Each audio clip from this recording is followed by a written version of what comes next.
L'entité sioniste a multiplié par 4 son budget de propagande pour le porter à 730 millions de dollars. Propagande sioniste ou ce que l'on nomme la Hasbara, l'explication en hébreu. Comment rendre l'anormal normal ou décrédibiliser tout mouvement de résistance en mouvement terroriste ou encore vider de sa substance l'accusation de génocide, notamment à travers des campagnes sur les réseaux sociaux surtout. Comment contrer le réel quand celui-ci nous déplaît? Les analystes sionistes multiplient les efforts et ont des émissaires à plusieurs niveaux. A tout de suite.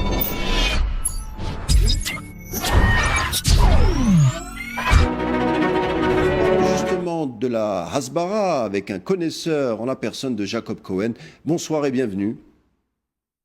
Bonsoir, merci beaucoup pour l'invitation, c'est un grand plaisir. Toujours un plaisir, auteur, analyste, merci encore une fois d'accepter notre invitation. Franco-marocain, avant de parler du sujet du jour, la crise à Ceuta, le 30 et 31 juillet, 72 000 personnes sont parvenues à rejoindre illégalement l'enclave espagnole. Certains Marocains ont été déposés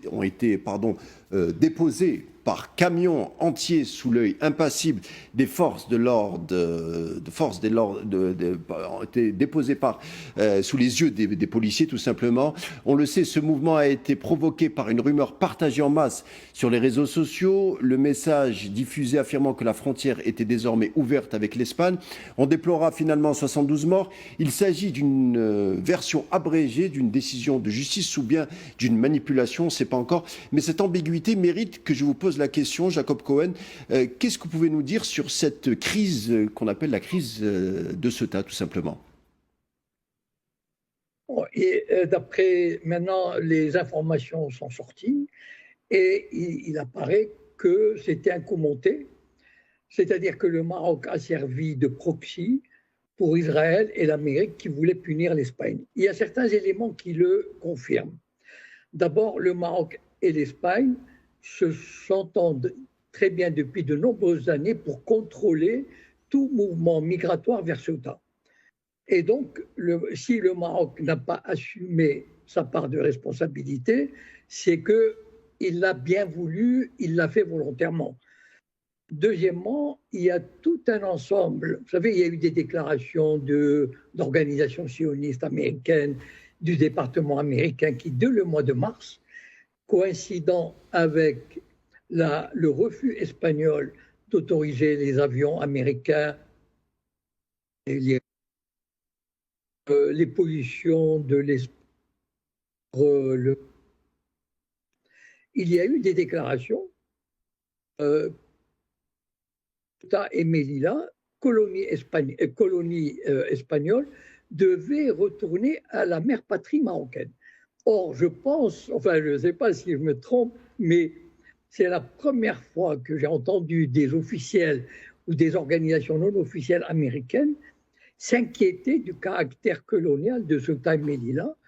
Ce sont des présides espagnols qui existent depuis le XVIIe siècle, mais en fait depuis l'indépendance du Maroc en 1956.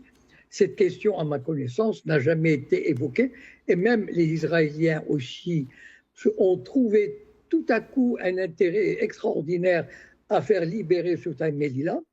Donc, tout ça fait qu'il y a cet ensemble de présomptions, de construction d'une espèce d'ambiance, d'atmosphère, pour faire croire à une espèce de reprise de ces colonies qui retourneraient à leur propriétaire légitime, le Maroc. Ici, je ne discute pas du caractère légitime ou pas. Je parle d'un fait. Curieusement, Gibraltar, de l'autre côté du détroit, est toujours occupé par les Britanniques. Et ce territoire n'a jamais suscité l'intérêt, par exemple, du département d'État américain ou des Israéliens, qui trouvent normal d'occuper. Donc, tout ça m'incite à dire, et d'ailleurs, vous avez vu les jeunes qui sont partis, vous savez, il y a eu des mouvements vers ce temps, mais en général, concernés 1000, 2000, mais là, 70 000 comme ça d'un coup, des jeunes qui n'avaient rien, qui sortaient probablement d'un stade de football et qui ont été amenés là, voilà. Alors, au fond, on n'est pas loin du sujet du jour, à savoir la hasbara, le concept de propagande, qui veut dire en hébreu l'explication. Mais au-delà, détaillez-nous, détaillez pour nos téléspectateurs ce que c'est la hasbara à travers le temps, si jamais ils ignoraient le terme. Donnez-nous votre conception de cette, oui, de cette doctrine ou de cette mesure ou de ce concept. En fait, la Hasbara israélienne ne serait rien sans euh, l'implication de dizaines de milliers d'agents d'influence juifs bien infiltrés dans tous les secteurs stratégiques des pays occidentaux et qui travaillent pour le Mossad. Il n'y a jamais eu dans l'histoire des pays, des relations internationales, un État qui pouvait disposer à l'étranger. La France, par exemple, pouvait bénéficier de quelques Français installés ici ou là, bien sûr, les Américains pareil. Mais il se trouve qu'Israël peut compter sur 1 million des membres du Bnei Brit, c'est-à-dire la franc-maçonnerie juive mondiale, et ce million, c'est le gratin des juifs du monde entier. Quand je dis le gratin, ça veut dire le top du top, des ministres, des députés, des universitaires, des producteurs de cinéma, etc., etc. Et une bonne partie de ce million, que j'estime être à 50 000, ont accepté dès 1959. Le Mossad a eu cette idée de génie d'embarquer 50 000 juifs qui vivent aux États-Unis, principalement aux États-Unis, en France, en Grande-Bretagne, qui occupent des positions dans les médias, dans le cinéma, l'université, la banque, les militaires, etc., pour travailler pour le Mossad, au risque même contre l'intérêt de leur propre pays. C'est-à-dire des juifs français vont travailler contre les intérêts de la France pour servir le Mossad. Exemple concret, des juifs français, je tire cela du livre de Victor Ostrovsky, un ancien agent du Mossad, qui racontait en détail cette affaire. La France avait une centrale nucléaire en Irak, et ce sont des agents juifs français infiltrés dans les milieux appropriés qui ont aidé le Mossad à identifier ces scientifiques irakiens et à les faire assassiner grâce à l'implication de ces juifs français. La fameuse mission aux Irak. Voilà. Aux États-Unis, ils sont, j'estimerais, à peu près à 15 000 le nombre de ces juifs américains, qui se disent américains, mais qui travaillent pour le Mossad. Alors, ils sont à Hollywood, ils sont dans la banque, ils contrôlent 90% des parlementaires, etc. Ils sont donc, même sur les réseaux sociaux, Jacob Cohen, ils sont même sur Internet, la sphère du net, puisque je donne cette information, Google et YouTube ont signé un accord en septembre 2025 de 45 millions de dollars avec l'entité sioniste pour diffuser des messages liés à Gaza, la propagande tout simplement. Le but étant de nier le génocide, le massacre massif d'enfants et l'absence de famine. On parle d'une entreprise, ce que vous me décriviez au fond, c'est une entreprise mondiale de désinformation tout simplement.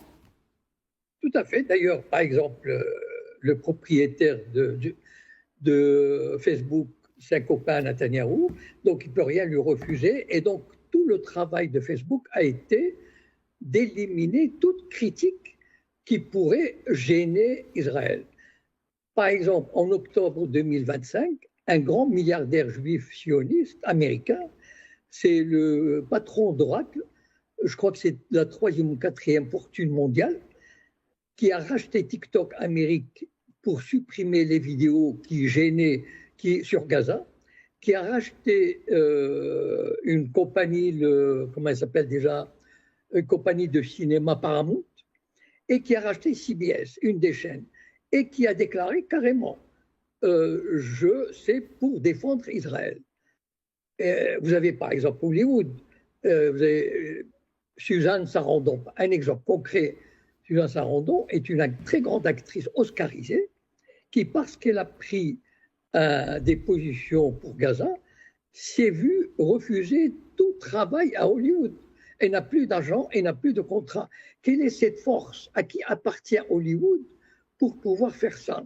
Donc en fait, et je regrette d'ailleurs que des universitaires, des journalistes, il y a une sorte de peur de parler de ces agents juifs implantés dans le cœur des pays occidentaux. Qu'en est-il de et la qui France? travaillent dans l'intérêt d'un pays étranger. Qu'en est-il de Pardon? la France? Par exemple, je suis tombé sur cette information, Mais elle émane de bon, Mediapart, qui rapporte le 11 novembre dernier que le Sénat en France abriterait un colloque financé par l'entité sioniste à hauteur de 72 000 euros, organisé par le lobby Elnet, qui est un sous-traitant du ministère de la propagande sioniste en Europe, c'est-à-dire la Hasbara. Qu'est-ce que vous pouvez nous dire par rapport au cas de la France? Qui sont les porteurs de cette Hasbara, justement, au sein des médias français? alors en France, à partir de 1959, la création des Sayanim, donc instruction a été donnée aux juifs journalistes, par exemple dans les médias, Yvan Levaille, Anne Sinclair, Jean-Pierre Elkabbach, etc., et qui ont fait en sorte de purifier les médias français de toute présence arabe ou pro-arabe. Et d'ailleurs, le résultat est là. Vous ne trouverez jamais une tendance arabe ou pro-arabe, que ce soit sur France Culture, France Inter, TF1, France 2, etc., etc. Et donc, on a tous ces centaines de journalistes ont accepté de travailler pour une puissance étrangère et à qui ils rendent des comptes. Et en dehors des médias, il y a tout le reste. C'est-à-dire, par exemple, pour moi, sans citer de nom, mais chacun fera ses recherches, les deux personnes juives sionistes contrôlent 60% du marché publicitaire français. Quand on sait ce que veut dire la publicité, les marchés publicitaires, ça veut dire que tous ceux qui doivent travailler pour la publicité, ils savent qu'ils doivent s'écraser et ne jamais rien dire ou faire qui puisse contrecarrer les désirs de ces deux personnages. Voilà. Alors, Mais on peut, oui, justement, plusieurs médias européens, puisqu'on arrive au oui. sujet des médias qui sont influencés par ces agents, les Sayanim, qui utilisent justement la Hasbara. Alors, on l'a dit, c'est une opération mondiale de désinformation, tout simplement. La chaîne publique allemande DW, qui parle de dizaines de millions de dollars dépensés en Hasbara sur YouTube, X et plusieurs médias européens, avec un message clair en somme. Ce qu'on retient, c'est que Israël serait le bouclier des valeurs occidentales au Moyen-Orient, et également une autre thématique phare, c'est que l'extrême droite n'est pas le problème qui menacerait l'Europe, mais le problème, c'est ce que l'on nommerait l'islam radical. C'est ce type de message qu'on entend un peu partout dans les médias occidentaux, mais notamment européens. Oui, Pourquoi? en fait, Pourquoi ce changement, parce que, pourquoi ce glissement sémantique, ce changement tout simplement de message à travers les années? vous savez, quand j'ai découvert les Sayanim dans les années 90, c'est comme si j'avais découvert une clé pour décoder la politique en France et ailleurs, mais en France, par exemple. Et là, j'ai compris une chose, par exemple, que dans les années 80, il y a eu la marche des beurs. Et cette marche des beurs était, c'est-à-dire des dizaines de milliers de beurs qui s'offraient à la République française. Il n'y avait ni voile, ni slogan extrémiste. Ils voulaient s'offrir à la France. Voilà. Nous sommes des citoyens français laïcs et avec les valeurs de la République. Et il y a eu un signal d'alarme qui a sonné dans la tête du Mossad et qui a chargé Bernard-Henri Lévy et ses copains, Julien Drey, etc., de faire en sorte de bloquer ce mouvement. Parce qu'il fallait absolument arrêter l'intégration des Maghrébins en France parce qu'ils auraient pu obtenir des places importantes dans le pays et devenir des citoyens respectables. Et là, c'était le danger colossal pour le lobby, pour le Mossad et pour le lobby sioniste. Donc, il fallait arrêter ce processus. Donc, ils ont créé SOS Racisme, c'est-à-dire pour s'occuper du racisme, alors que SOS Racisme est une filiale de l'Union des étudiants juifs de France.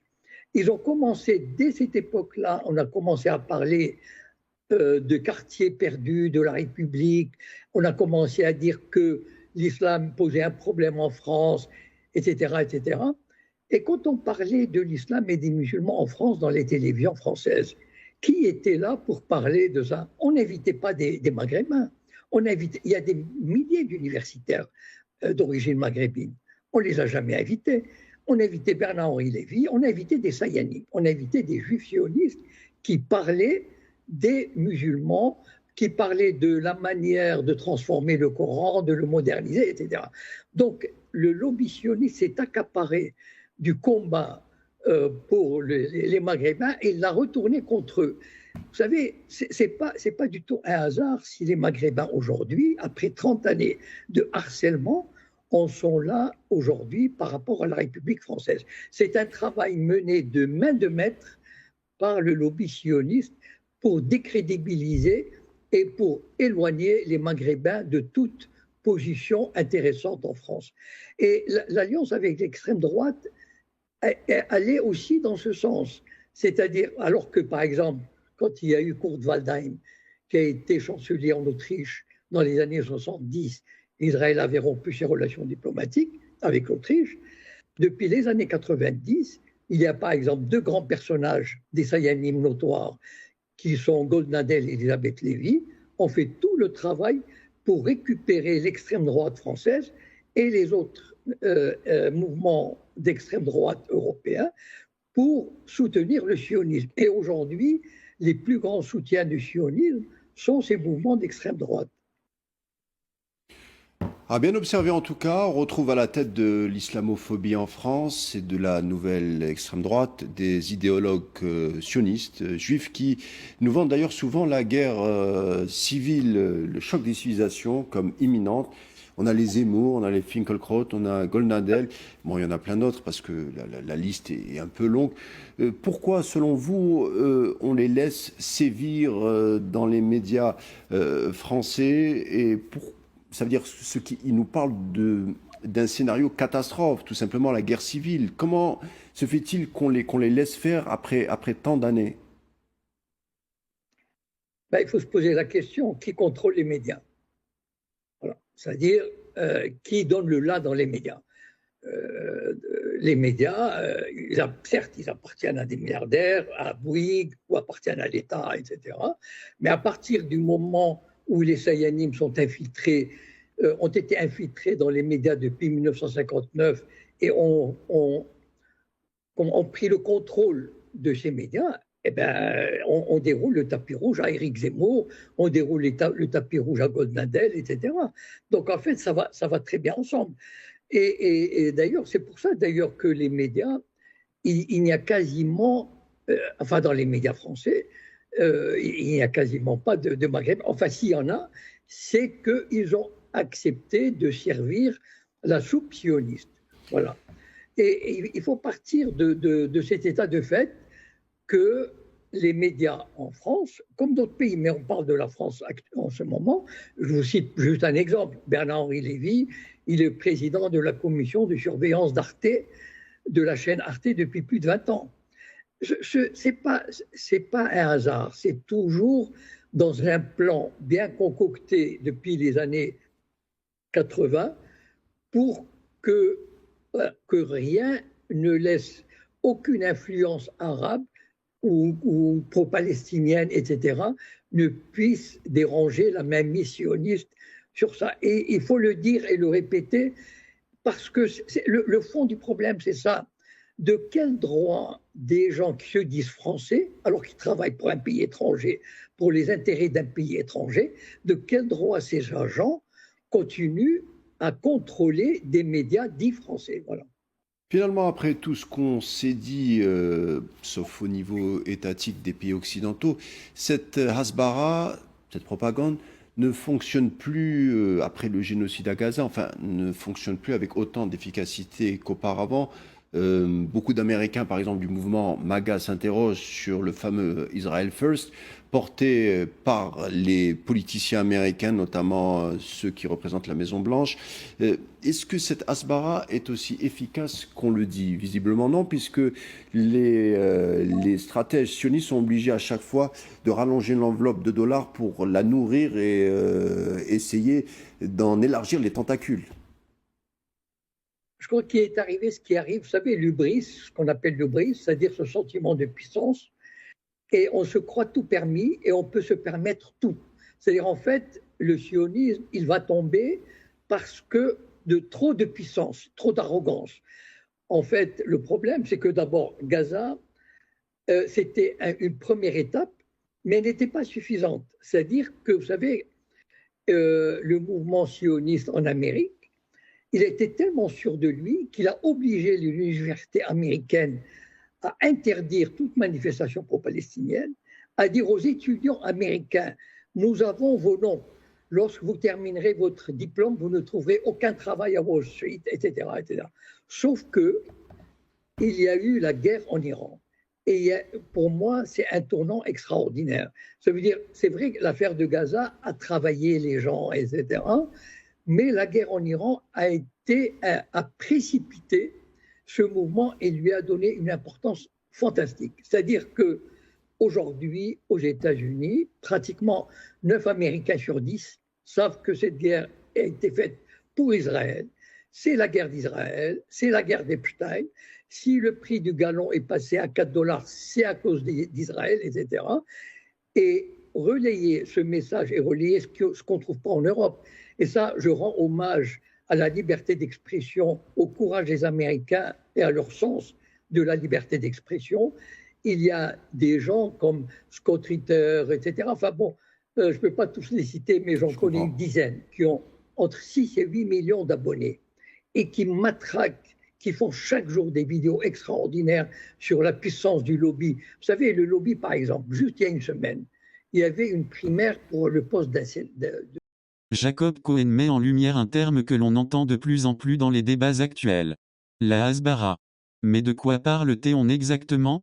La Hasbara désigne, au sens large, les efforts de communication et de diplomatie publique destinés à défendre et promouvoir le récit israélien à l'étranger. Pour Jacob Cohen, cette communication s'inscrit dans une bataille beaucoup plus large, celle de l'information et de la perception. À l'heure des réseaux sociaux, des images de guerre et des conflits qui se jouent aussi sur Internet. Les récits deviennent une véritable arme.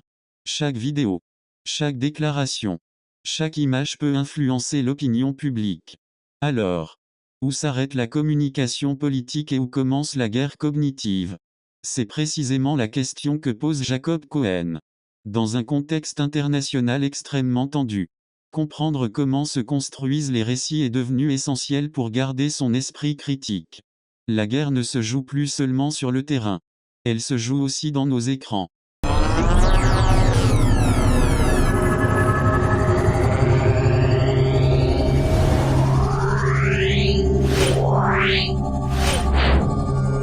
Yeah.